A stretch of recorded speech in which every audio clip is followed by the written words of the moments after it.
Road rage fight. A duel on a Texas street turns violent. How it all unfolded. Also, another hurdle passed where the proposal for a two-tier driver's license system stands now. Plus, the controversial comments one lawmaker is apologizing for this morning. Plus, big step forward, the newest development in the controversial plans for the Santolina community and what could happen next.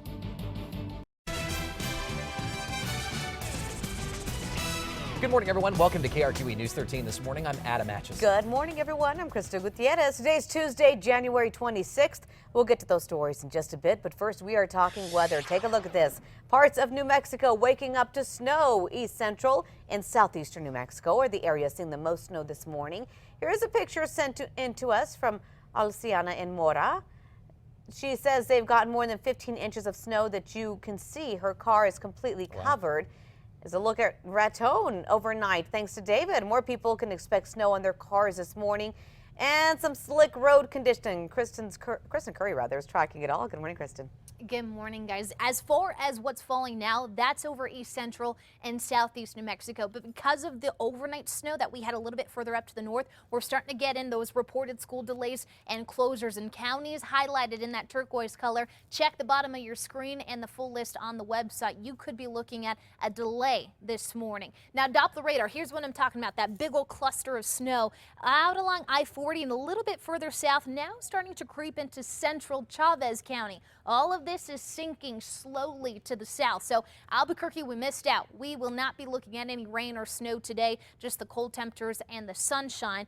Everyone will be cooler today. We're down to the low 40s, not quite as warm as what we had yesterday, but all of this gone by the time we hit this evening, and a very nice finish to the work week. So I'll break down this morning's activities, show you how much snow this storm has left coming up in about 15 minutes. All right, we want to turn to a live look at NM roads this morning. As you wake up today, there aren't too many warnings up this morning, but they are building, particularly in the north and the northwest part of the state. There's a little yellow out towards Santa Rosa, meaning that east and westbound I-40 might be a little tricky. Also, north and southbound I-25, you want to watch for that near Las Vegas. We do have a picture of westbound I-40 near Klein's Corners. One driver says the roads are icy enough to slip on, and cars are having trouble navigating the roads in that area. So do be careful if your route takes you through there. Stay on top of the latest road conditions and much more this morning using our KRQE News and weather apps. And we will be on air, of course, all day, making sure that you're on top of the latest. Do know that there are a few school closures and delays, as Kristen mentioned, and those are on the KRQE News app. This morning, the controversial Santolina development is one step closer to becoming a reality. The second level application has been submitted to Bernalillo County. But News 13's Sarah Yingling tells us many people are still fighting this mega development. Good morning, Sarah. Good morning, Crystal. 10 minutes from downtown, Santolina is billed as a master plan designed for Bernalillo County's future. If it becomes a reality, it one day could rival the population of Las Cruces. On Monday, the developer submitted Level B plan. That includes residential villages, an urban center, a town center, business parks, a large-scale industrial and business park, and public and private open spaces. The nearly 14,000-acre community is planned for the west side between Atrisco Heritage High School, the Metropolitan Detention Center, and all along Central and I-40. But not everyone is on board. Some people are suing to stop Santolina, and water is one of their biggest concerns. Without water, there's no life.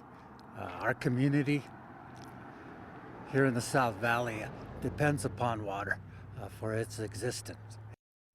The developers say there's enough water at the community. That's about smart growth through thoughtful planning and design. In June, the Bernalillo County Commission approved the Santolina Master Plan with 3 commissioners in favor and 2 against. Crystal? All right, thanks, Sarah. The County Planning Commission plans to discuss a Level B plan on March 2nd. We will stay on top of all of this and let you know how it develops. On to what's developing at the legislature this morning. A GOP-sponsored bill to grant undocumented immigrants, illegal immigrants driving privilege cards instead of New Mexico driver's licenses is heading to the House floor. After a nearly 3-hour meeting yesterday, that proposal passed the House Judiciary Committee with a 7-6 vote along party lines. Under the bill, the state would become compliant under the Real ID Act. Right now, it's not.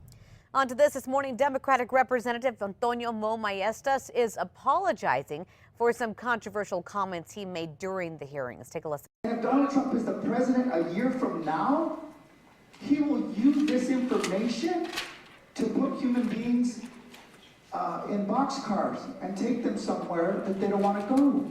Representative Maestas was speaking in reference to the Real ID bill, which Democrats say targets immigration and is something Trump would support since it would give information to the feds. Some say Maestas' comment is making reference to the Holocaust. Republican Representative Paul Pacheco is the bill's sponsor. Maestas apologized soon after. We're going to be following these measures as they make their way through the roundhouse. You can find the latest updates on our website or on the KRQE News app. On to this developing story this morning. The head of Ohio's EPA is calling for a criminal investigation after the operator of a water treatment plant in Northeast Ohio did not tell people their water could be dangerous. Bottled water and lead testing kits are now pouring into Sebring, Ohio this morning. Officials say dangerous levels of lead and copper were found in 7 of 20 older homes during tests dating back to last summer. But it wasn't until last week that city officials issued a public notice warning children and pregnant women not to drink that water. The head of Ohio's EPA says the water plant manager is suspended this morning for submitting inaccurate or false reports. Schools are also closed for the 3rd day in a row. On to the campaign trail. Democratic and Republican presidential candidates continue to make a big push for Iowa voters less than a week before the state's caucuses.